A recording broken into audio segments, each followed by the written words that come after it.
মশাই জমিদার বাবুর অনেক দিনের বন্ধু, কিন্তু সম্প্রতি জমিদার বাড়িতে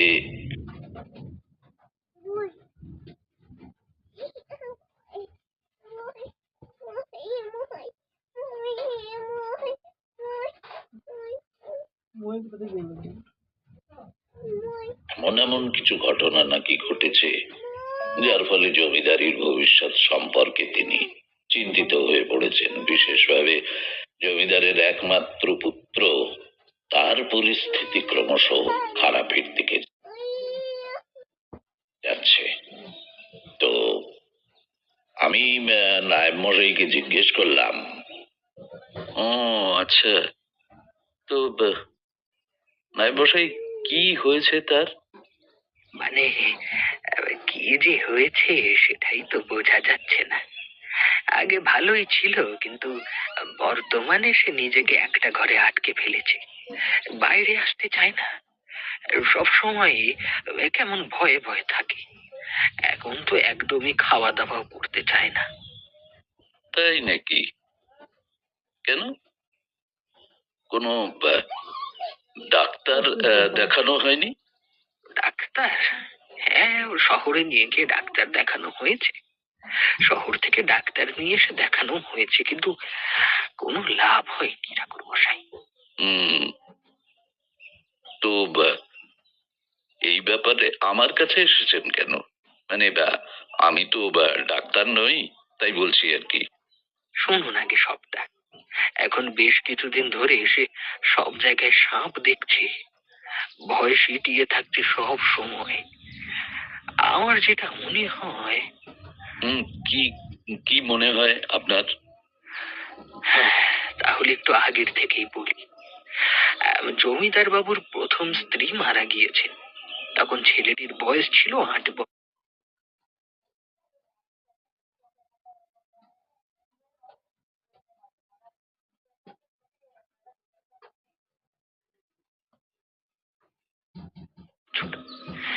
বছর 2 হলো জমিদার বাবু আবার বিয়ে করেছেন। এই বিয়ের পর থেকে এই ছেলেটির অবস্থা আরো খারাপ হয়েছে। নতুন বউরানী অবশ্য ছেলেটিকে ভালোই বাসেন, কিন্তু আমার মনে হয় সেটা উপর উপর দেখায়।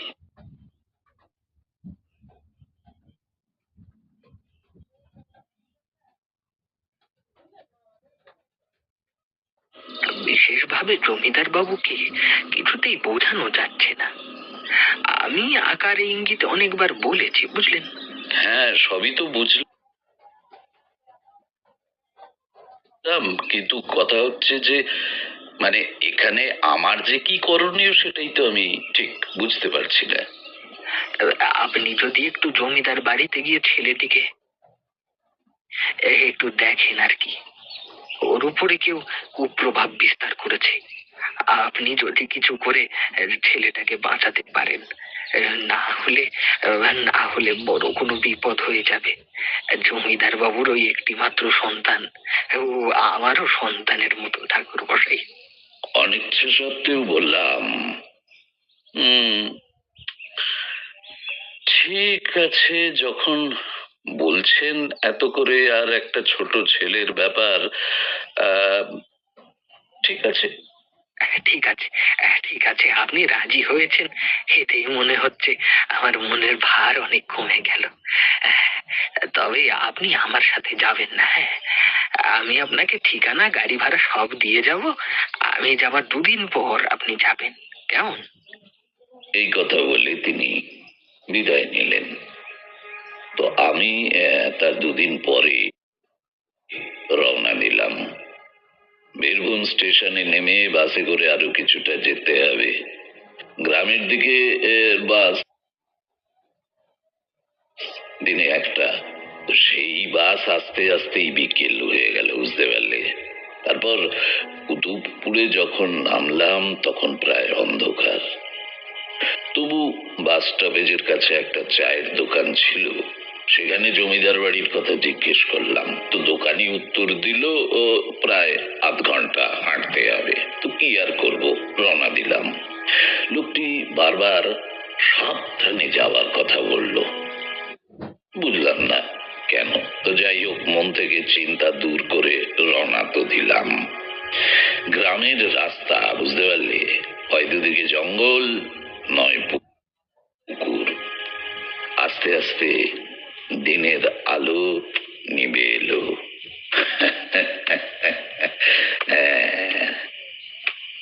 কি মনে হতে হাতে একটা লাঠি নিয়ে নিয়েছিলাম। তো সেই লাঠি ঠকঠক করতে করতে যাচ্ছিলাম। দোকানি বলেছিল যে এখানে নাকি খুব সাপখোপের উপদ্রব, তাই লাঠি নিয়ে সাবধানতা। যেতে যেতে দূরে দেখলাম যে একটা আলো টপ করে চলে আবার নিভে গেল। হ্যাঁ, তো দূরে সেই আলোটা দেখতে গিয়ে চলার গতি একটু শ্লথ হয়ে গিয়েছিল। তো হঠাৎ মনে হলো পথের উপর দিয়ে সরসর করে কি যেন চলে গেল। চমকে লাফিয়ে উঠলাম। তবে এটা গ্রামে ঢোকার প্রধান রাস্তা হওয়ার কারণে রাস্তাটা খুব একটা সরু নয়। তাই দেখলাম যে একটি লোক গ্রামের দিক থেকে আসছে লণ্ঠন হাতে করে। তাকে জিজ্ঞেস করলাম, জমিদার বাড়ি আর কত দূরে? তো সেই বলল আরো কিছুটা যেতে হবে। লোকটার হাতের লণ্ঠনের আলোতে কিছু দূর পর্যন্ত দেখা গেল সোজা রাস্তা। হ্যাঁ, আকাশে হালকা চাঁদের আলো। আকাশের দিকে তাকিয়ে দেখলাম যে বাঁকা এক ফালি চাঁদ উঠেছে। মনে মনে ইষ্ট দেবতার নাম জপ করছিলাম, কিন্তু কিছুটা গিয়েই হঠাৎ করে কিসে হোঁচট খেয়ে পড়লাম দুম করে। হাতে একটু লাগলো, কিন্তু কিসে হোঁচট খেলাম? হ্যাঁ, রাস্তা তো পরিষ্কার ছিল, তাহলে হোঁচটটা খেলাম কিসে? দেখলাম একটা ছোট গাছের ডাল রাস্তা জুড়ে পড়ে রয়েছে। হাঁটুতে একটু লেগেছিল, তবু উঠে আবার হাঁটতে শুরু করলাম। কিছুক্ষণ পর পিছনে ফিরে দেখলাম রাস্তা পরিষ্কার, কিছুই পড়েনি, না গাছের ডাল না কিছু। মনে প্রশ্ন আসলো, তাহলে তাহলে কেউ কি আমাকে বাধা দিচ্ছে? কি হতে পারে? যাই হোক, জমিদার বাড়ি যাওয়ার জন্য একটু তাড়া লাগালাম, বুঝলে। হন হন করে হাঁটা শুরু করলাম। তো কিছুক্ষণ পর মনে হলো কে যেন পিছন থেকে ডাকছে, ও মশাই, শুনছেন? ও মশাই, শুনছেন? হ্যাঁ, কিন্তু কিন্তু আমি কোনো দিকে তাকালাম না। কিন্তু আমার মনে হতে লাগলো ঝোপের মধ্যে দিয়ে এক জোড়া জল জলে চোখ আমার সাথে সাথে যেন যাচ্ছে। কিছু দূর যাওয়ার পর গ্রাম চোখে পড়লো। ছাড়া ছাড়া হলেও বাড়িঘর রয়েছে, বাড়িতে লণ্ঠন জ্বলছে। জমিদার বাড়ি একটু পরেই চোখে পড়লো। সেখানে বড় বড় লণ্ঠন জ্বলছে, প্রদীপ জ্বলছে। গেটের কাছে দারোয়ান আছে, তাকে নায়েব মশাইয়ের নামও বললাম। সে গিয়ে ভিতরে কাউকে কিছু বলল। একটু পরেই নায়েব মশাই একজনকে নিয়ে বেরিয়ে এলো। আমাকে সম্মানের সঙ্গে ভিতরে নিয়ে গেল। কিন্তু যাওয়ার সময় বুঝলে কিশোরী, আমি গেটের বাইরে থেকে একটা কেমন দুর্গন্ধ পাচ্ছিলাম। ভেতরে ঢুকতেই সেই গন্ধটা আরো বিকট হয়ে উঠলো, বুঝতে পারলে। কিন্তু অন্যদের দেখে বুঝতে পারলাম যে তারা কিন্তু গন্ধটা পাচ্ছে না। হ্যাঁ, কেবলমাত্র আমি আমি ওই গন্ধটা পাচ্ছি। তোমরা জানো যে যখনই আমি কোনো অশুভ শক্তি বা না মানুষের শক্তির কাছাকাছি এসেছি, তখনই এই গন্ধটা পেয়েছি। তো নায়েব ভিতরে একটা ঘরে নিয়ে গিয়ে আমাকে বসালো। তারপর বলল, আপনি বিশ্রাম করুন।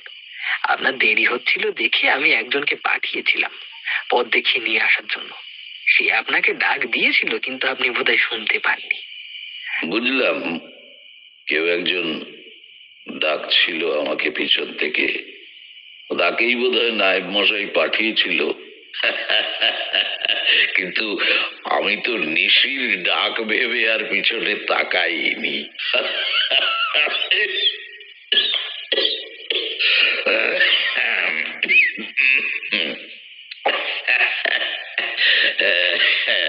তো যাক সে কথা। আর নায়েব মশাইকে বললাম না কিছু এই ব্যাপারে। পথের অভিজ্ঞতার কোনো কথাই তাকে বললাম না।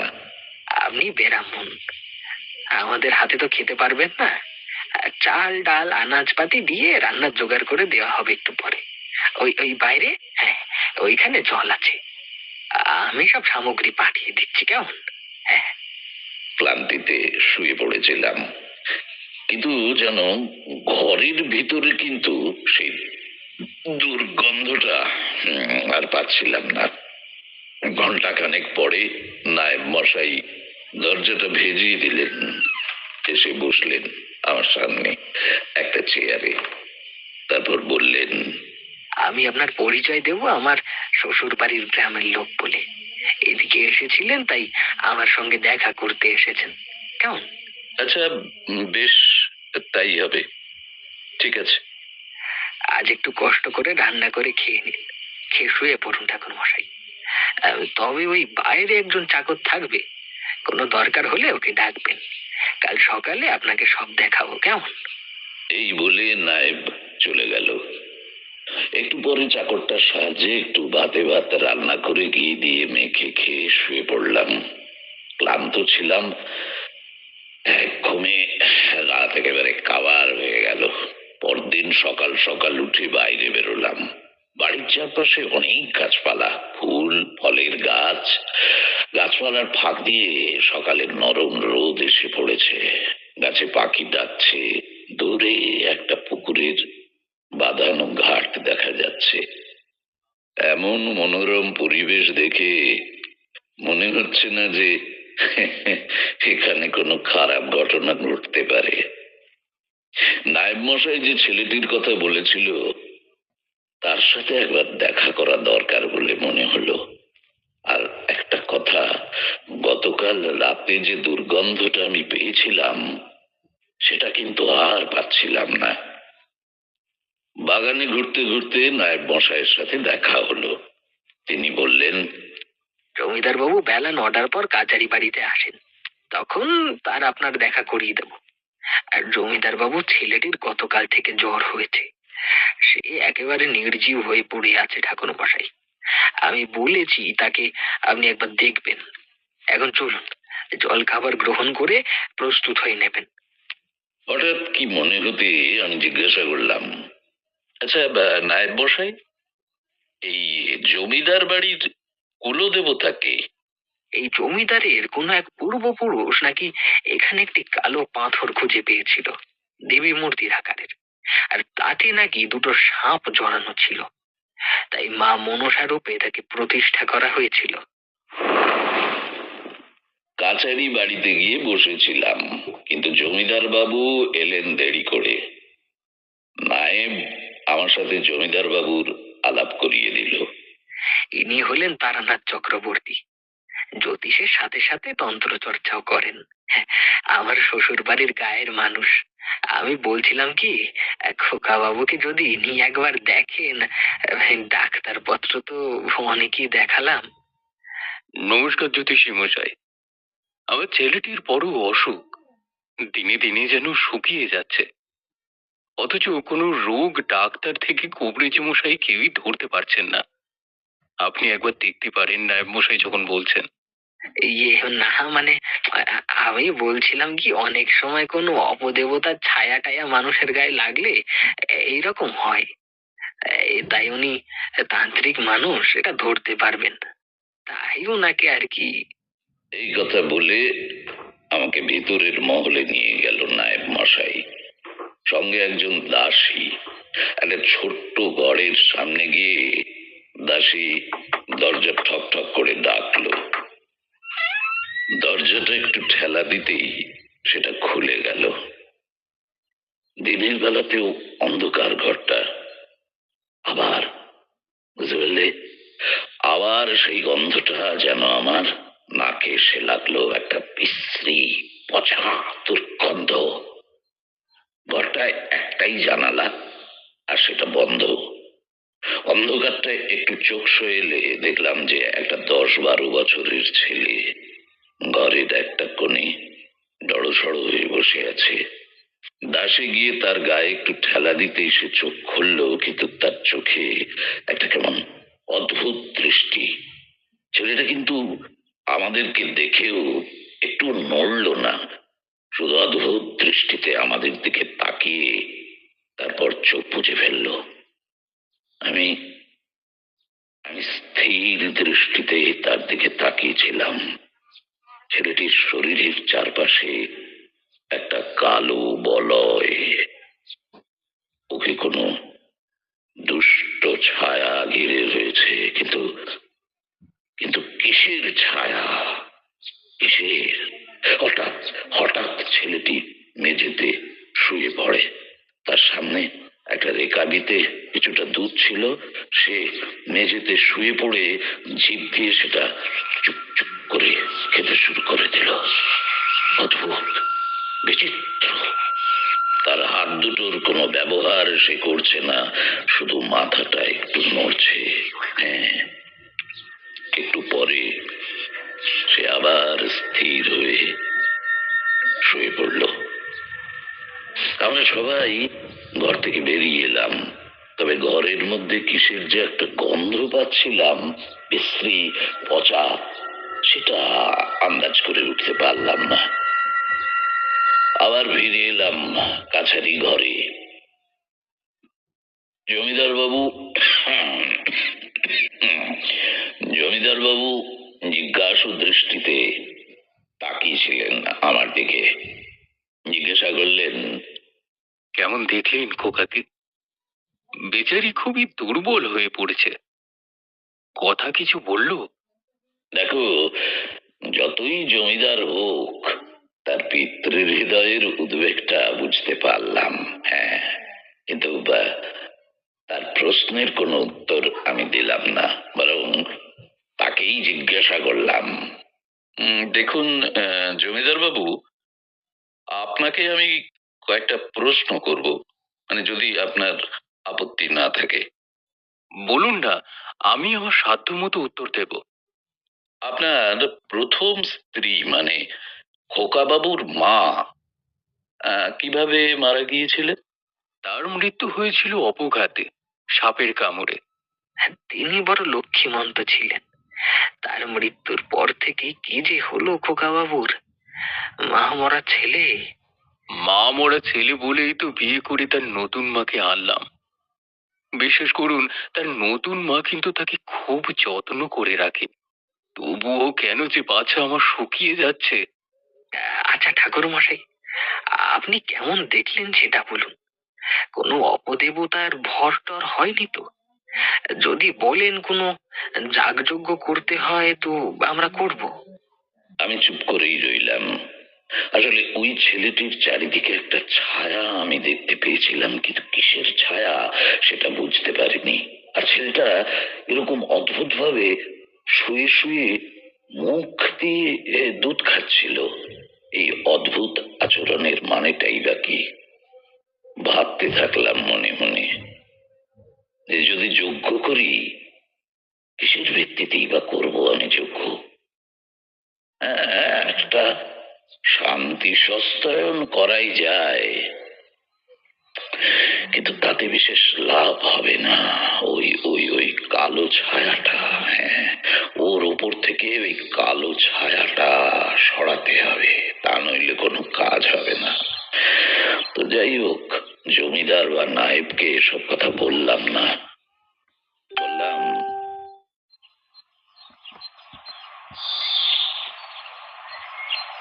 কুলদেবীকে প্রতিষ্ঠা করেছিলেন আমার এক পূর্বপুরুষ।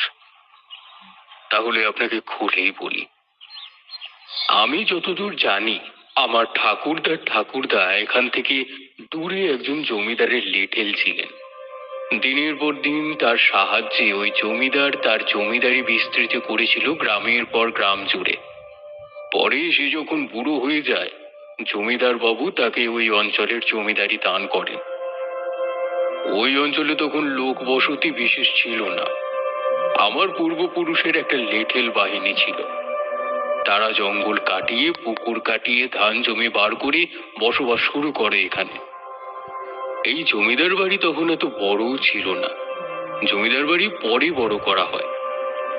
ওই পূর্বপুরুষই কালো রঙের একটি নারী মূর্তি আকারের পাথর মূর্তি জলে ডোবা অবস্থায় খুঁজে পান একটা পুকুরের মধ্যে। পাথরের গায়ে দুটো সাপ চড়ানো ছিল। তিনি মা মনসা মনে করে তার একটা মন্দির প্রতিষ্ঠা করেন। আসলে এই অঞ্চলটা ছিল জলা অঞ্চল, খুব সাপের উপদ্রব ছিল। তারপরে কি সাপের উপদ্রব কমেছিল? সেই সম্বন্ধে বিশেষ কিছু আমি বলতে পারবো না, তবে শুকনো মাঠেও গর্ত করে এখানে সাপ থাকতো। গল্প শুনেছি যে আমার ঠাকুরদা যখন জমিদার বাড়িটার এক অংশ বাড়াতে যান, সেই জমিতে অনেকগুলো সাপের গর্ত ছিল। তার মধ্যে একটা গর্তে আগুন আর লঙ্কা পোড়ার ধোঁয়া দেওয়া হয়।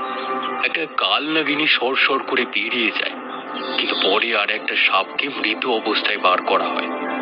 আকারে ছোট, ওই কালনাগিনীর বাচ্চা মনে হয়। বেশ, বুঝতে পারলাম। তবে আমাকে একবার বৌরানীর সাথে কথা বলতে হবে, মানে আপনার যদি আপত্তি না থাকে আর কি। আসলে মায়েরাই তো বাচ্চাদের খবর বেশি রাখে, তাদের চোখের সামনেই তো বাচ্চারা বেশি থাকে। তাই একটু যদি বৌরানীর সাথে কথা বলা যায়, আপনার কোনো আপত্তি নেই তো? না না, আপত্তি কি আছে? আসলে আমার প্রথম স্ত্রী চলে যাওয়ার পর আমি আর বিয়ের কথা ভাবিনি, কিন্তু খোকার কথা ভেবেই আমার এই দ্বিতীয় বিয়ে করা। কিন্তু খোকাই যদি... এই পর্যন্ত বলে জমিদার একটা নিঃশ্বাস ফেললেন। নায়েব মশাই বললেন, মানে বলছিলাম এখন এই পর্যন্ত থাক। উনার আবার রান্নার জোগাড় করতে হবে। জমিদার বাবু, বৌরানীর সাথে কথা বলে রাখবেন। আর আমার অন্য কিছু কাজও আছে। হ্যাঁ, দুপুরে রান্না খাওয়ার পর নায়েব মশাই আমাকে তার বাড়িতে নিয়ে গেলেন। জমিদার বাড়ি আর একটা মহলে তিনি থাকেন। বাড়িতে স্ত্রী, পুত্র, কন্যারা ছাড়া তার এক জ্যাঠামশাই এখনো জীবিত আছেন। তো নায়েব বলল, আমার বাবা নেই, তবে একটা জ্যাঠামশাই আছেন। বয়স হয়েছে প্রায় 70। তিনি জমিদার বাড়ি সম্পর্কে আরো কিছু জানেন। আপনার চিন্তা নেই, তিনি ভালোই কানে শোনেন ও কথা বলেন। একটা ঘরের সামনে গিয়ে নায়েব বলল, জ্যাঠামশাই, জ্যাঠামশাই শুনছেন? একজন অতিথি নিয়ে এসেছি আপনার কাছ থেকে, ওই জমিদার বাড়ির গল্প শুনতে চান। আমরা ঘরে ঢুকলাম। দেখলাম একজন বৃদ্ধ বিছানার উপর বেশ টান টান হয়ে বসে আছেন। বৃদ্ধ হলেও তার শরীরটা এখনো বেশ শক্তপোক্ত। হ্যাঁ, তো আমি হাত জোড় করে তাকে নমস্কার করলাম। তিনি ইঙ্গিতে তার পাশে আমাকে বসতে বললেন। তারপর সেই বৃদ্ধ বললেন,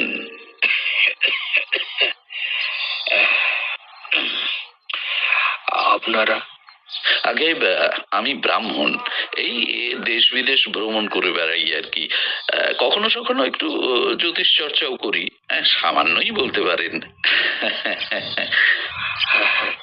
তবে তুমিও আমার নমস্কার গ্রহণ করো। জমিদার বাড়ির গল্প শুনবে? সে তো অনেক কাল আগের কথা।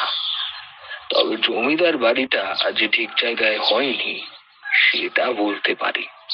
দাঁড়ান দাঁড়ান দাঁড়ান, জমিদার বাড়িটা ঠিক জায়গায় হয়নি মানে? ঠিক বুঝলাম না। বেশ, বেশ বুঝিয়ে বলছি। এই জায়গাটার নাম কি? কুতুবপুর, তাই তো? কুতুবপুর কি কখনো হিন্দুদের গায়ের নাম হয়? না, কুতুবপুর তো হিন্দুদের গায়ের নাম হয় না। তবে সেটাই তো, সেই বাংলায় যখন মুসলমান শাসক ছিল সেই সময় এই জায়গাটা মুসলমানরা অধিকার করে নেয়। আর জমিদার বাড়ির যে অংশটা বাড়ানো হয়েছিল সেখানে কোনো কবরস্থান বা মসজিদের ভাঙা অংশ ছিল। সেখানে অনেক বাস্তু সাপ বাসা বেঁধেছিল। মসজিদ মাটিতে গুঁড়িয়ে গেলেও তারা সেখানে রয়ে গিয়েছিল। বেশ কিছু সাপ মারা পড়ে, আর একটা কাল নাগিনীর বাচ্চাও মারা যায়। কাল নাগিনীরা ভয়ঙ্কর প্রতিশোধ প্রবণ হয়। এবার শুনলেন তো, আগের বৌরানিও সাপের কামড়ে মারা গিয়েছিল। আমার মনে পড়ে গেল সে বাচ্চা ছেলেটি কেমন করে মাটিতে শুয়ে পড়ে দুধ খাচ্ছিল, অবিকল সাপের মতো। হ্যাঁ হ্যাঁ, অবিকল সাপের মতো। আমি বৃদ্ধকে বললাম, আপনার থেকে অনেক কিছু জানা গেল। আচ্ছা, আমার প্রণাম নেবেন কেমন? আসি। এই বলে আমি বেরিয়ে এলাম। নায়েব মশাইকে বললাম, আচ্ছা নায়েব মশাই, জমিদার বাবুর সাথে এই বৌরানীর বিয়ে ঠিক কিভাবে হলো, সেটা সম্বন্ধে কিছু বলবেন? সেটাও তো একটা অদ্ভুত ঘটনা। একবার একটা বেদের দল এখানে এসেছিল। সেই বেদের দলের মধ্যে একটি মেয়ে ছিল। সে জমিদার বাড়িতে এসে বলল বাড়িতে নাকি সাপ আছে। তারপর সে সাপ খোঁজার অছিলায় রোজ এখানে আসতে লাগলো। তখন তার সাথে খোকা বাবুর খুব ভাব জমে গেল। বেদেরা তো ওরা তো মানে অনেক রকম জাদু খেলা টেলা এসব জানে। খোকা বাবু তাকে কিছুতেই ছাড়তে চাইতো না, বুঝলেন। তাই বেদের দল চলে গেলেও সেইখানে রয়ে গেল। তারপর জমিদার বাবু কেউ কি জাদু করলো কে জানে, জমিদার বাবু ওকেই বিয়ে করলেন। কিন্তু তারপর থেকেই খোকা বাবুর অবস্থা খারাপ হতে শুরু করলো। বুঝলাম।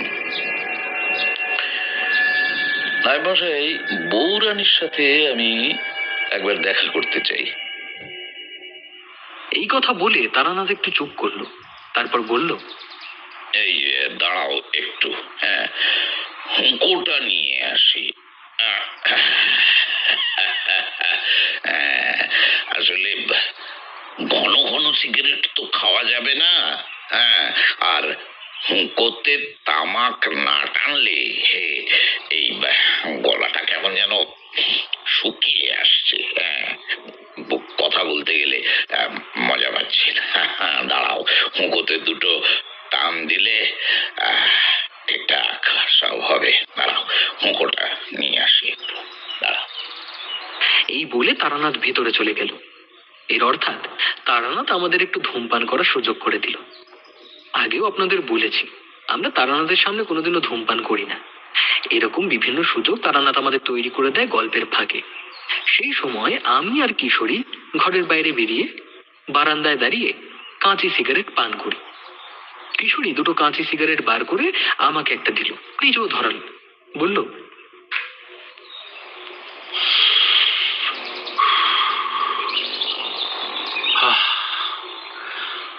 আমাদের গলাটাও কেমন যেন শুকিয়ে আসছিল, তবে গল্পটা কিন্তু বেশ জমে উঠেছে। বৌরানী মনে হচ্ছে যত নষ্টের গোড়া, কিন্তু জমিদার তা বুঝতে পারছে না। বেশি বয়সে কম বয়সী ছুরিকে বিয়ে করলে যা হয় আর কি। কিন্তু এর সঙ্গে সাপের কি সম্পর্ক বুঝতে পারছো কি? আমি তো কিছুই বুঝতে পারছি না। তারানাথ ফিরে এলো, ততক্ষণে আমাদের সিগারেটটাও শেষ হয়ে গিয়েছিল। তারানাথ বসে হুঁকোয় দুটান দিয়ে বলল,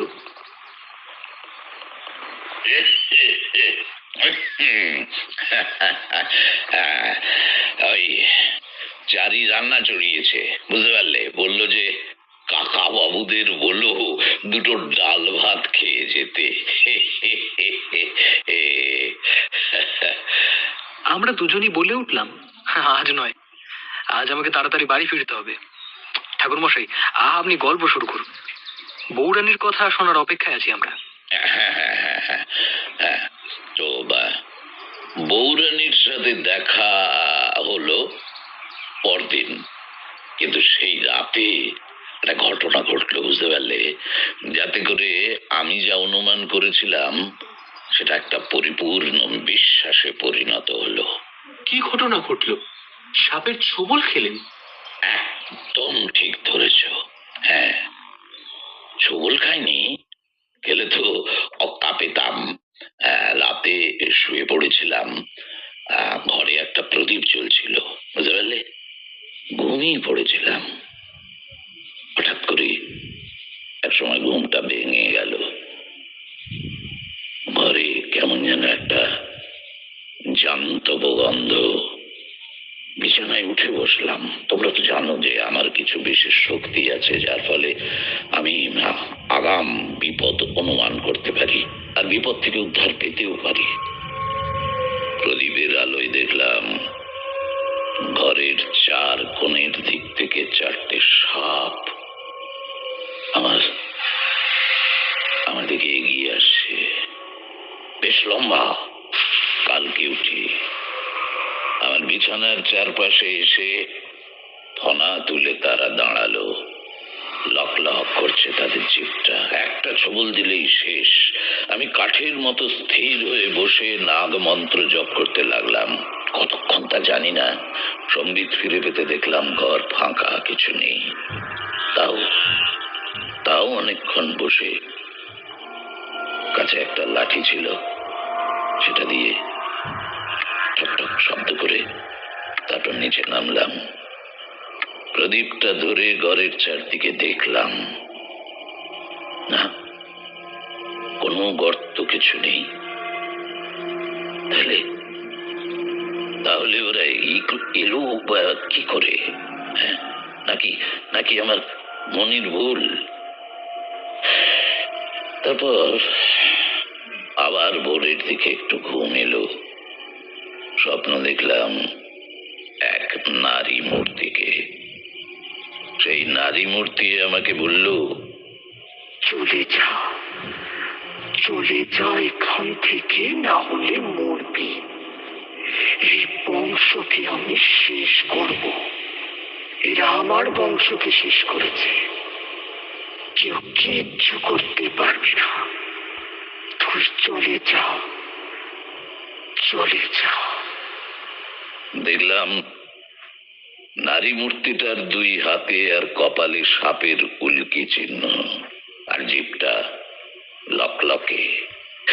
ঘুমটা ভেঙে গেল, বুঝলে? গায়ে ঘাম দেখা দিয়েছে। আমি তান্ত্রিক, সাপেরও যত নয়, তাই কি করে কি করব ভেবে দিয়ে সাফাচ্ছিলাম না। হ্যাঁ, তবে একটা কিছু করতেই তো হবে, না হলে যে ওই ছেলেটিকে বাঁচানো যাবে না। তো যাই হোক, ঠিক হয়েছিল আজ সকালে বৌরানীর সাথে দেখা হবে। সেখানে জমিদার বাবুই আমাকে নিয়ে যাবেন, নায়ক মশাইও উপস্থিত থাকবে।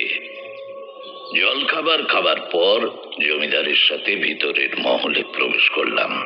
জমিদার বাবুকে জিজ্ঞাসা করলাম, আচ্ছা জমিদার বাবু, খোকা কেমন আছে আজ? ওই রকমই আছে। কবিরাজ মশাই যে ওষুধ দিয়েছিলেন তা তো খেতেই চায় না, থু থু করে ফেলে দেয়। কি যে করব? জমিদারের গলায় অসহায়তা দেখে খারাপ লাগলো।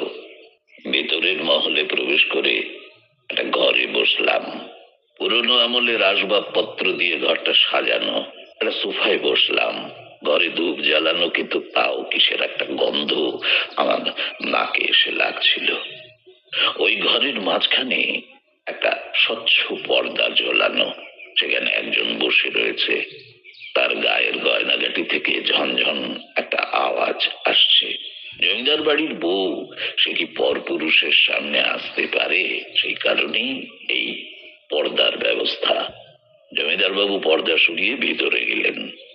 নায়েব মশাই আমার পাশে বসলো, কিন্তু এই ব্যবস্থাটা আমার ঠিক পছন্দ হলো না। আমি আমি বৌরানীকে সচক্ষে দেখতে চেয়েছিলাম। তো যাই হোক, কথা শুরু করলাম। বললাম, নমস্কার বৌরানী। বলছিলাম যে খোকাকে নিয়ে কটা প্রশ্ন করব আমি আপনাকে, কেমন? নমস্কার, বলুন। আমি একটা কান্নার আওয়াজ যেন পেলাম। সেই কারণে বললাম, না না আপনি আপনি কাঁদবেন না, কাঁদবেন না। হ্যাঁ, খোকার এইরকম রোগ আপনার চোখে কবে ধরা পড়ে? হ্যাঁ, আমাকে যদি আপনি একটু বলেন।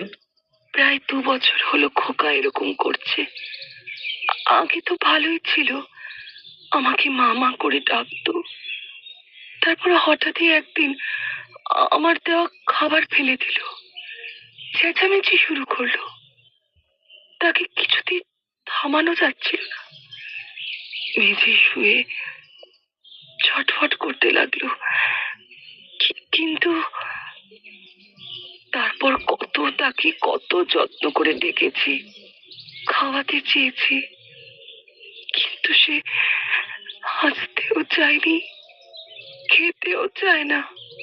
আবার কান্নার আওয়াজ আসছিল।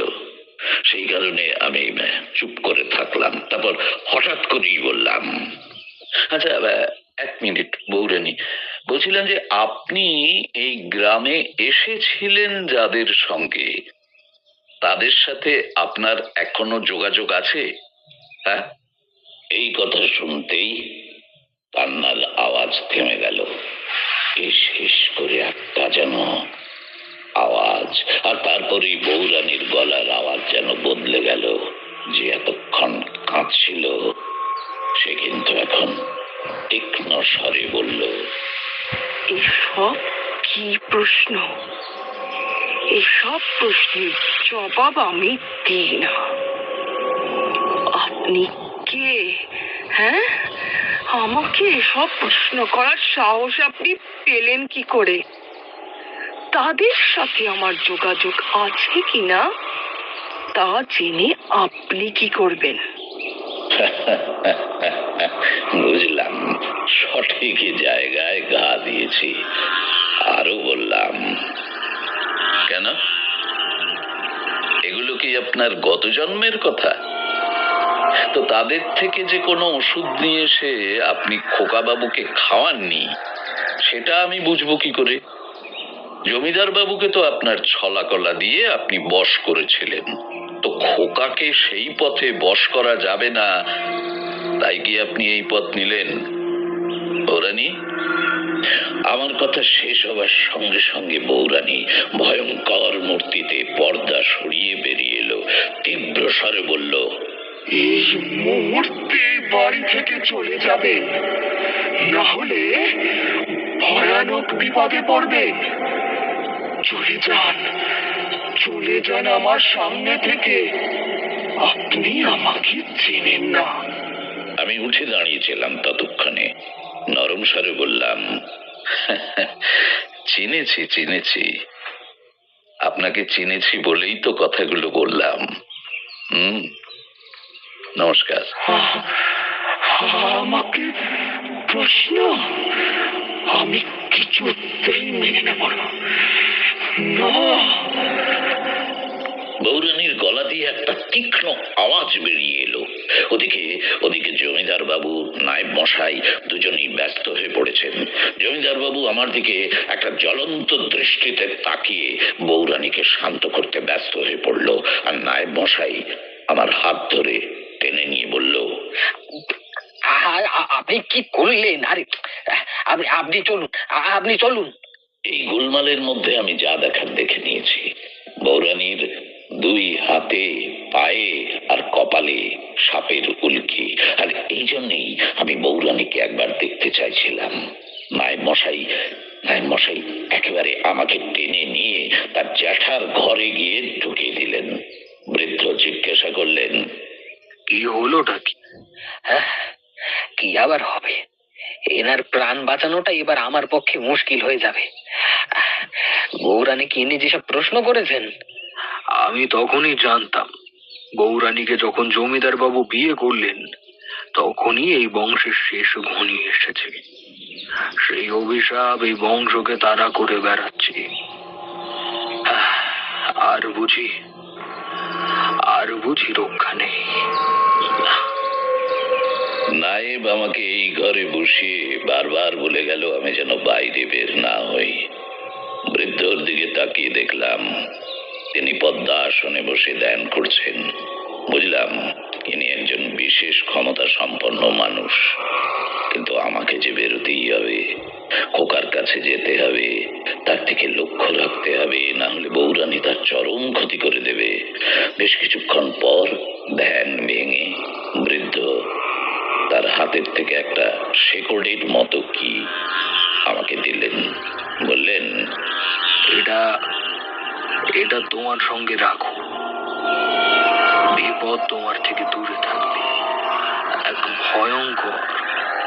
এক অতীব ভয়ঙ্কর বিপদ তোমার দিকে ধেয়ে আসছে, আমি তা দেখতে পাচ্ছি। খুব সাবধান, খুব সাবধান। তার দেওয়া জিনিসটা আমি মাথায় ঠেকিয়ে কোমরে গুঁজে রাখলাম। তারপর তার সঙ্গে বেশ কিছু পরামর্শ করলাম। প্রায় সারাদিনই আমি সেই ঘরে কাটালাম। রাতের দিকে নায়েব মশাই এসে বললেন, জমিদার বাবু আদেশ দিয়েছেন আপনাকে যেন তার ত্রিসীমানার মধ্যে দেখা না যায়। আমিও নরম হয়ে আমার ভুল স্বীকার করে জমিদার বাবুকে বলেছি আমি তক্ষুনি আপনাকে স্টেশনে গিয়ে ছেড়ে দিয়ে এসেছি। এখন কি করণীয় বলুন তো? দেখুন নায়েব মশাই, আমার প্রাণের চেয়েও ওই বাচ্চাটির প্রাণের দাম অনেক বেশি, অনেক বেশি। বৌরানী আমার ওপর প্রতিশোধ নেবার জন্য ছেলেটির চরম ক্ষতি করতে পারে। তাকে বাঁচানোই এখন আমাদের কর্তব্য। আর যা করতে হবে তাড়াতাড়ি করতে হবে, কিন্তু কেমন?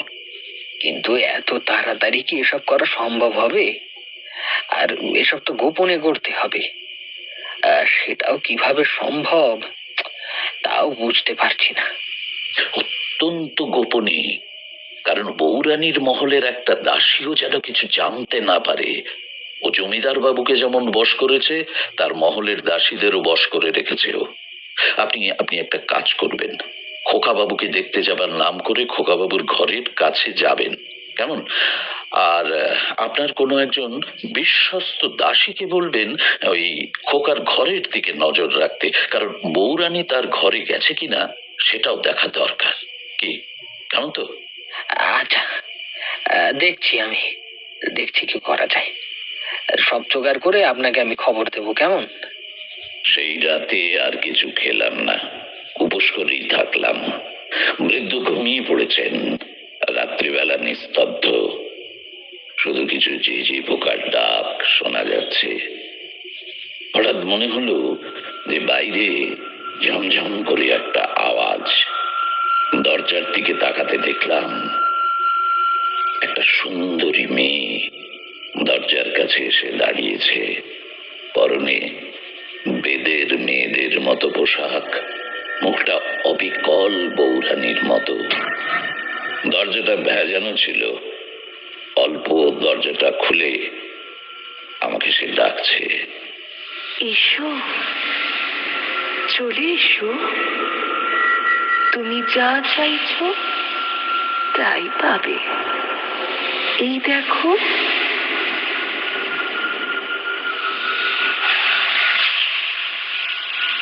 এক মোহিনী ভঙ্গিতে সে হাতছানি দিয়ে আমাকে বাইরে আসতে বলছে। হাতের মুঠো খুলে দেখালো তাতে সোনালী রঙের কি যেন। আমি চুপ করে বসে রইলাম, কিন্তু দরজা থেকে তার সরার কোনো নামই নেই। নানা ছলাকলায় সে আমাকে আহ্বান জানাচ্ছে, আমার দিকে এক দৃষ্টিতে চেয়ে সম্মোহন করতে চাইছে আমাকে।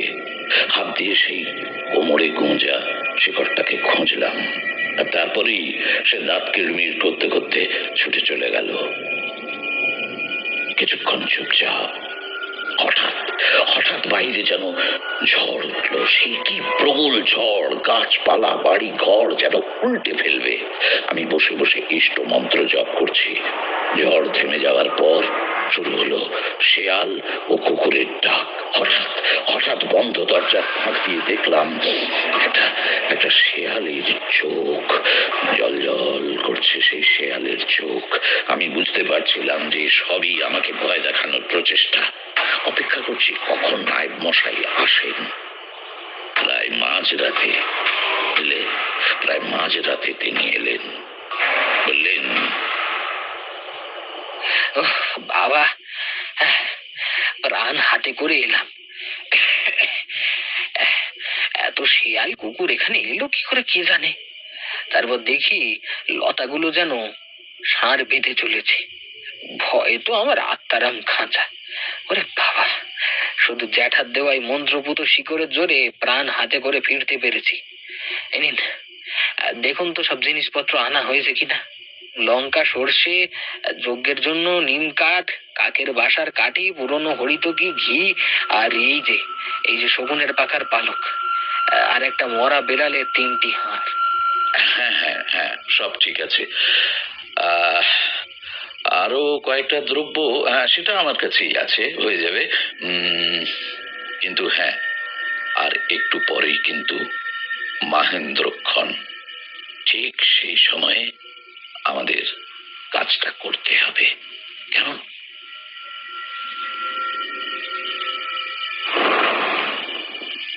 সমস্ত জিনিসপত্র গুছিয়ে বেরিয়ে পড়লাম। বাগানের মধ্যে দিয়ে পা টিপে টিপে গিয়ে জমিদার বাড়ির কুলদেবী মনসা মন্দিরের দিকে অগ্রসর হলাম। কিন্তু বেরিয়ে একটা জিনিস দেখে বেশ অবাক হলাম। দেখলাম 3-4টি বেজি আমাদের সাথে সাথে যেন পাহাড়া দিয়ে নিয়ে যাচ্ছে।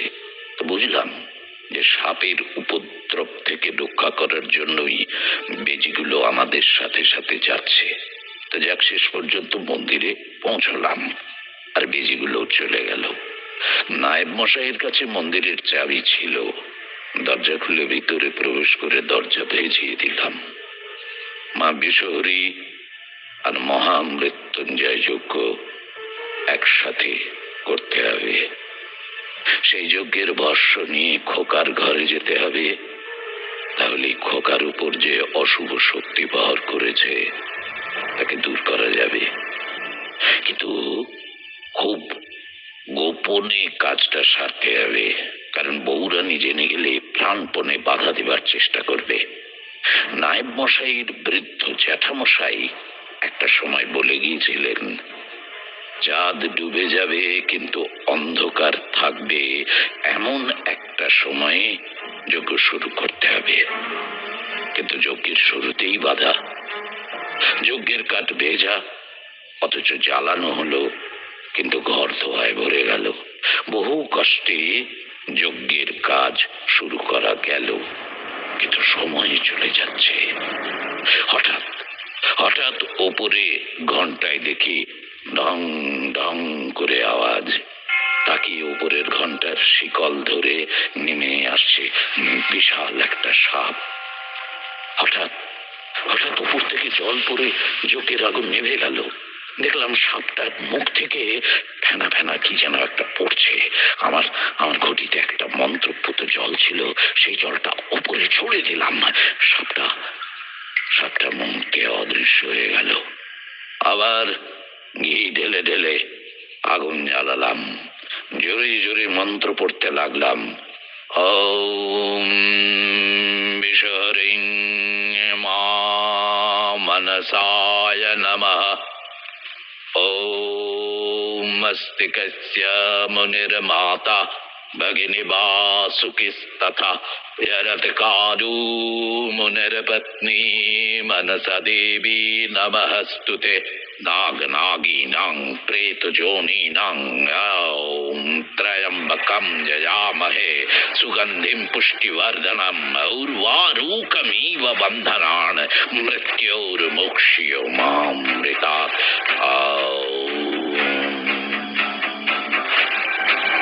যজ্ঞ শেষে ভস্য একটা কৌটোর মধ্যে পুরে ফেললাম। নায়েব মশাইকে বললাম, দেখুন তো নায়েব মশাই, বাইরেটা ঠিক কি অবস্থা, দেখুন দেখুন। দরজাটা আস্তে করে খুলে নায়েব বলল, ঠিক আছে, বাইরে শুধু বেজিগুলো মন্দিরের নিচে অপেক্ষা করছে। চলুন যাওয়া যাক। দুজনে অন্ধকারের মধ্যে মিশে জমিদার বাড়ির দিকে গেলাম। নায়েব বলল, পিছনের দিকে একটা দরজা আছে, সেই দরজায় আমার একজন বিশ্বস্ত লোককে আমি রেখে এসেছি। ওই দরজা দিয়ে গেলে উপরে ওঠা সিঁড়ি পাওয়া যাবে। সেই সিঁড়ি দিয়ে ভিতরের মহলের বারান্দায় যাওয়া যাবে। ওই দরজাটা আজকে ভেজানো আছে, একটু ঠেললেই খুলে যাবে। এরপরেই খোকার ঘর। নায়েবের নির্দেশিত পথেই গেলাম। ওপরের দরজাটা একটু ঠেলতেই খুলে গেল। এবার খোকার ঘর। প্রায় ভোর হয়ে আসছে, কেউ দেখে ফেললেই মুশকিল। খোকার ঘরের দরজা খুলতে যাব, এমন সময় একজন দাসী আমাদের দেখে ফেললো। সে চিৎকার করে উঠল, কে কে ওখানে? চোর! চোর ঢুকেছে! চোর! চোর! আরে কে কোথায় আছো গো? চোর ঢুকেছে বাড়িতে! সে এমন চেঁচামেচি শুরু করলো যে কয়েকটা ঘর থেকে দরজা খোলার আওয়াজ পেলাম। আমরা তাড়াতাড়ি তাড়াতাড়ি খোকার ঘরে ঢুকে গেলাম। ঘর অন্ধকার, তবু বোঝা গেল খোকা মেঝেতে একটা কোণে জড়সড় হয়ে বসেছিল। সে আমাদের দেখে বুকে শুয়ে শুয়ে আমাদের দিকে এসে আমার পায়ে ছবল দিল। তার জিভটা দুভাগ, সাপের মতো। আমি সরিয়ে নিলাম পা। সঙ্গে সঙ্গে সঙ্গে সঙ্গে সে নায়েব মশাইয়ের দিকে এগিয়ে গেল। আর আমি সাথে সাথেই ওই কৌটো থেকে যজ্ঞের ভস্য নিয়ে তার গায়ে ছড়িয়ে দিলাম। ত্র্যম্বকম যজামহে সুগন্ধিম পুষ্টিবর্ধনম উর্বারুকমিব বন্ধনান মৃত্যুর্মোক্ষ্যমামৃতাৎ মহামৃত্যুঞ্জয় মন্ত্র জপ করে ওম মা মনসায় নমো নমঃ বলে ছিটিয়ে দিলাম সেই যজ্ঞের ভস্য তার গায়ে। সে গুটিয়ে গেল, ছটপট করতে লাগলো। আর ইতিমধ্যে ঘরের দরজায় কয়েকজন এসে হাজির হয়েছে। হঠাৎ তাদের সরিয়ে বৌরানী এসে হাজির হলো। তার তখন অন্য রূপ, আঙুলে বড় বড় নখ, গায়ের চামড়া সাপের মতো। হিস হিস করতে করতে সে আমাদের দিকে এগিয়ে এলো। আর দরজায় যারা ভিড় করেছিল তাদের দিকে চেয়ে বলল, চলে যা সব, নাহলে আমি বিষে আগুনে সবাইকে পুড়িয়ে দেব। তার জিভটা লক লক করছে। দুভাগ জিভটা দিয়ে সে থুতু করে কি যেন ফেলছে। আর যেখানে সেই থুতু পড়ছে সেখানে আগুন জ্বলে উঠছে। সেই ফেনার উপরে আমি কৌটো থেকে যজ্ঞের ভস্য ছড়িয়ে দিলাম। আগুন সঙ্গে সঙ্গে নিভে এলো। এবার সে আরো ভয়ঙ্কর ভাবে আমাদের দিকে এগিয়ে এলো। মুখে হিস হিস আওয়াজ। আমাদের দিকে মুখ এগিয়ে নিয়ে সে ছবল দিতে গেল। তার জিভটা প্রায় হাত মতো লম্বা হয়ে গেছে। জিভের ডগায় আগুন। ফস করে একটা আওয়াজ হওয়ার সাথে সাথে কৌটো থেকে পুরো ভস্যটা তার গায়ে ছড়িয়ে দিলাম। একটা চিৎকার।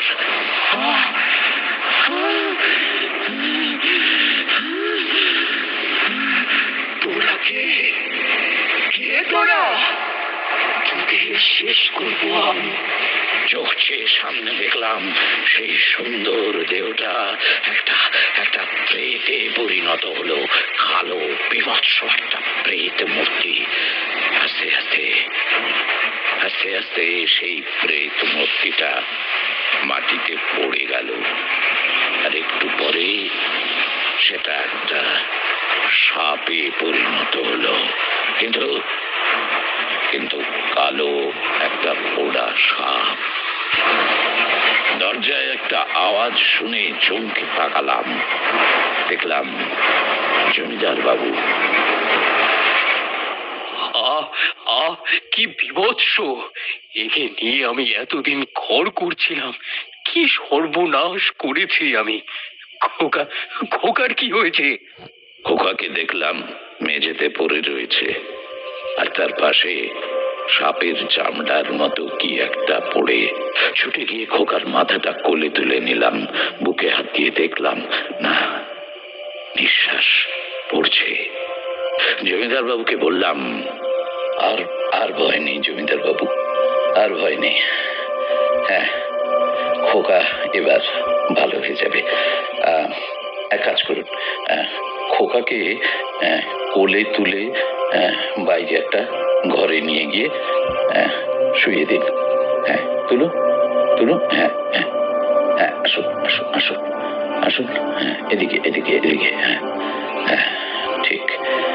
শুয়ে দিন, শুয়ে দিন। হ্যাঁ, একটু চোখে মুখে জল ছিটিয়ে দিন। হ্যাঁ, জল ছিটিয়ে দিন।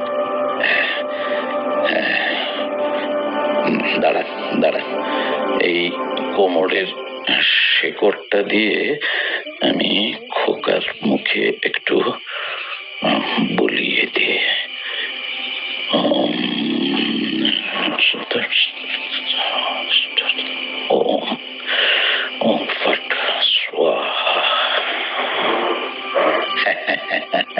এই তো, এই তো খোকা চোখ মেলেছে।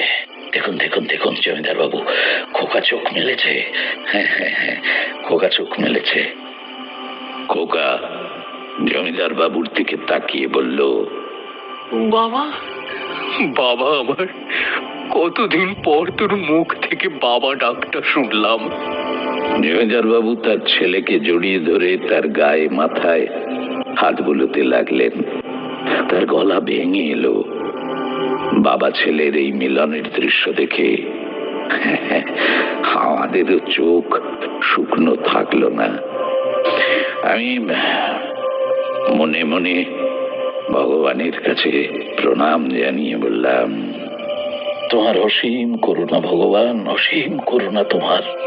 এ শুধু তোমারই দয়া যে আমি আমি আমি সামান্য তারানাথ তান্ত্রিক একজন একজন ছেলেকে তার বাবার বুকে ফিরিয়ে দিতে পেরেছি। এ তোমারই দয়া ভগবান, এ তোমারই দয়া, তোমারই করুণা। এত পর্যন্ত বলে তারানাথ থামল। আমরা এতক্ষণ যেন সেই জমিদার বাড়িতে পৌঁছে গিয়েছিলাম, যেখানে এক বাবা তার ছেলেকে ফিরে পেয়ে আনন্দে আপ্লুত। আমরা যেন সেই দৃশ্য চোখের সামনে দেখতে পাচ্ছিলাম। তারানাথের গল্প বলার জাদু এমনই হয়, নানা অপ্রীতিকর দৃশ্য যেন চোখের সামনে ভেসে ওঠে। কিশোরী বলল, যাক বাবা, শেষটায় মিল হলো। কিন্তু জমিদার বাবু এতদিন ধরে একজন সাপিনীর সঙ্গে ঘর করলেন আর কিছুই বুঝতে পারলেন না, এটা ঠিক হজম হচ্ছে না। আর তাছাড়া আমাদের আসল প্রশ্নটাই তো অমীমাংসিত থেকে গেল, শিশুরা কেন কষ্ট ভোগ করে? কি আশ্চর্য, এটা বুঝতে পারলে না বিভূতি? তাহলে তোমরা মনোযোগ দিয়ে গল্পটা আসলে শোনোনি। আরে গল্পের মধ্যেই তো এর উত্তর আছে। যা বলছিলাম, জমিদার বাবু একজন দাসীকে খোকার জন্য একটু দুধ আনতে বললেন। তারপর তারপর আমার দিকে চেয়ে বললেন, আপনাকে কি বলে যে ধন্যবাদ দেব জানি না। আচ্ছা, আপনার উপর খুব ধকল গেছে, একটু বিশ্রাম নিন, তারপর আপনার সাথে কথা বলবো। নায়েব মশাই, আপনিও আসবেন ওনাকে নিয়ে। আমি নায়েব মশাইকে বললাম, নায়েব মশাই, আপনার জ্যাঠামশাইয়ের সাথে একবার দেখা করতে হবে। মানে সত্যি বলতে কি, ওনার পরামর্শেই তো আমি সব করতে পারলাম। ওনাকে একবার প্রণাম করতে চাই আমি। দুজনে গেলাম তারপর বৃদ্ধর সাথে দেখা করতে। তখন সকাল হয়ে গেছে, গাছে গাছে পাখি ডাকছে। সকালের নরম রোদ গায়ে লাগতে মনে হলো যেন বাস্তবে ফিরে এলাম। কাল রাতের অভিজ্ঞতাটা যেন একটা দুঃস্বপ্নের মতো। বৃদ্ধের ঘরে গিয়ে উপস্থিত হলাম। তিনি বিছানার উপর পদ্মা আসনে বসে আছেন। নায়েব মশাই ডাকলেন, ল্যাটা মশাই। বৃদ্ধ চোখ খুলে তাকালেন। আমি বললাম, আপনার আশীর্বাদেই আমাদের কাজ সফল হয়েছে। খোকাকে তার বাবার কাছে ফিরিয়ে দিতে পেরেছি আমি। বৃদ্ধ দুই হাত জোড় করে মাথায় ঠেকিয়ে বললেন, সবই তার ইচ্ছে, তোমরা এবার বিশ্রাম করো, যাও। তারপর সেই অতিথি গৃহে আবার ফিরে এলাম। সারা রাত ঘুমোইনি, অনেক ধকল গেছে। তাই স্নান সেরে কিছু মুখে দিয়ে একদম শুয়ে পড়লাম, ঘুমিয়েও পড়লাম। বিকেলে জমিদার বাবুর কাছে যাওয়ার আমন্ত্রণ ছিল। নায়েব মশাইয়ের সাথে গেলাম ওপর মহলে জমিদার বাবুর বসবার ঘরে। এটা সেই ঘর যেখানে বৌরানীর সাথে প্রথমে দেখা হয়েছিল। আজ অবশ্য সেই পর্দাটা নেই যেটা সেদিন ঘরের মাঝখানে টাঙানো ছিল। আর জমিদার বাবুর সাথে ছিল খোকা। তাকে দেখে বেশ ভালোই লাগলো। একদিনেই বেশ সুস্থ হয়ে উঠেছে। বেশ বেশ ভারী ধরনের সন্ধ্যাকালীন জলযোগের সাথে কথা শুরু হলো। জমিদার বাবু প্রথমেই হাত জোড় করে বললেন, আমাকে আপনি ক্ষমা করবেন তারানাথ বাবু, আমি আপনাকে ভুল বুঝেছিলাম। আসলে আমার চোখের উপর একটা পটি বাঁধা ছিল, সবকিছু বুঝেও যেন না বুঝেছিলাম আমি। ও এই বাড়িতে আসার পর থেকেই খোকা অসুস্থ হয়ে পড়লো। আমার মনে কখনো ঘুণাক্ষরেও সন্দেহ হয়নি যে নতুন বউয়ের কারণে এটা হতে পারে। ও তো বিয়ের আগে থেকেই খোকাকে খুব ভালোবাসতো, খোকাও ওকে ছাড়তে চায়নি। না, আসলে জমিদার বাবু সে ওই ছল করেই এই বাড়িতে প্রবেশ করেছিল, বুঝতে পারলেন? তার উদ্দেশ্য ছিল অনেক গভীর, অনেক গভীর, এই বংশকে শেষ করা। আমিও তো প্রথমে বুঝতে পারিনি। কিছু একটা অশুভ শক্তির উপস্থিতি এই বাড়িতে প্রবেশ করেই টের পেয়েছিলাম ঠিকই, কিন্তু নায়েব মশাইয়ের জ্যাঠা মশাইয়ের সাথে কথা বলে সবটা পরিষ্কার হলো আমার। কে জ্যাঠামশাই? হ্যাঁ, ছোট থেকেই জ্যাঠামশাই আমাকে স্নেহ করতেন। হ্যাঁ, জ্যাঠামশাই এ বাড়ি সম্পর্কে অনেক কিছু জানেন, যে কথা আপনিও জানেন না। কি কথা? সেগুলো আমিও জানতে চাই। আমি জ্যাঠামশাইকে একবার প্রণাম করতে যেতে চাই। চলুন, জ্যাঠামশাই আবার বেশিক্ষণ জেগে থাকেন না, শুয়ে পড়েন। জলযোগ শেষ করে আমরা তারপর গেলাম সেই বৃদ্ধর ঘরে, বুঝতে পারলে? তো তিনি বিছানার উপর টান টান হয়ে বসেছিলেন। জমিদার বাবু ও খোকা তাকে প্রণাম করলে তাদের মাথায় হাত বুলিয়ে তিনি আশীর্বাদ করলেন। তারপরে জমিদারের দিকে চেয়ে তিনি বললেন, জমিদার বংশের ছেলে হয়ে তুমি এই বেদের দলের মেয়েকে যখন ঘরে তুললে, তখনই বুঝেছিলাম বিপদ ঘনিয়ে আসছে। আসলে তোমার ঠাকুরদা যখন এই বাড়ির নতুন অংশটা করেন, সেই জায়গাটা অভিশপ্ত ছিল। সে সম্বন্ধে আমি তারানাথকে বলেছিলাম, কিন্তু আরো কিছু কথা ছিল, সেগুলো তোমার জানার দরকার। এই যে জায়গায় মসজিদ বা কবরস্থান ছিল, সেখানে কিছু জিন পরীদের বাস ছিল, আর ওই সাপগুলো ছিল তাদের পোষা বাস্তু সাপ। যখন সাপগুলো মারা গেল, তখন জিন পরীদের আত্মা তাদের মধ্যে ঢুকে গেল। তারা প্রতিশোধের জ্বালায় অস্থির হয়ে উঠল। কোনোভাবে তারা এই বাড়িতে ঢুকতে চাইছিল। যখন বেদের দল এখানে এলো, একটি মেয়ের রূপ ধরে তারা বাড়িতে ঢুকে পড়ল। তারপর তো তোমরা জানো।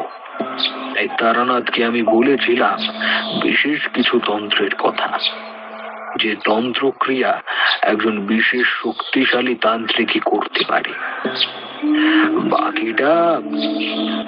বাকিটাও বুঝে নিয়েছে।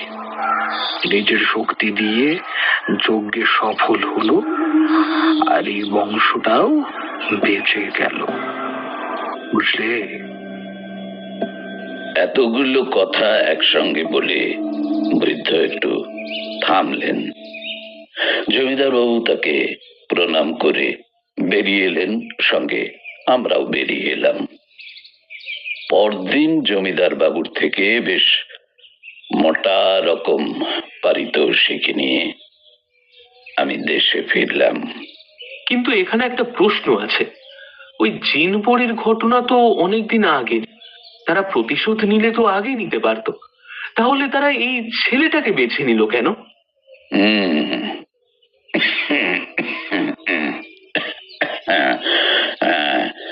প্রশ্নটা তুমি ভালোই করেছো কিশোরী।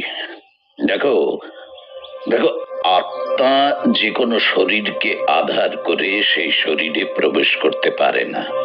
হ্যাঁ, তারা সুযোগের অপেক্ষায় থাকে, আর যখনই তারা এই সুযোগ পায়, সেই শরীর আশ্রয় করে ঢুকে পড়ে তারা। এক্ষেত্রে পূর্বপুরুষের কোনো অপঘাত মৃত্যু পরবর্তী বংশধরদের উপর প্রভাব বিস্তার করে। তুমি ভেবে দেখো, ছেলেটির মায়ের মৃত্যু হয়েছিল অপঘাতে, কেমন তো? তার ঠাকুরদার এক ভাই ছিল, তারও মৃত্যু হয়েছিল কোনো শ্মশানে, এবং মৃত্যুর কারণ জানা যায়নি। তোর এইভাবে ভাবতে গেলে দেখা যাবে কারুর না কারুর বংশে অপঘাতে মৃত্যু হয়েছে। জ্যোতিষীরা এগুলো নিয়ে ভয় দেখায়। হ্যাঁ, যত সব আজগুবি গল্প। আজগুবি তো শুনতে আসো কেন? হ্যাঁ, এইসব গল্প না শুনলে তো তোমাদের রবিবারের পেটের ভাত হজম হয় না। হ্যাঁ, শুনতে এসো না, তাহলেই তো হয়।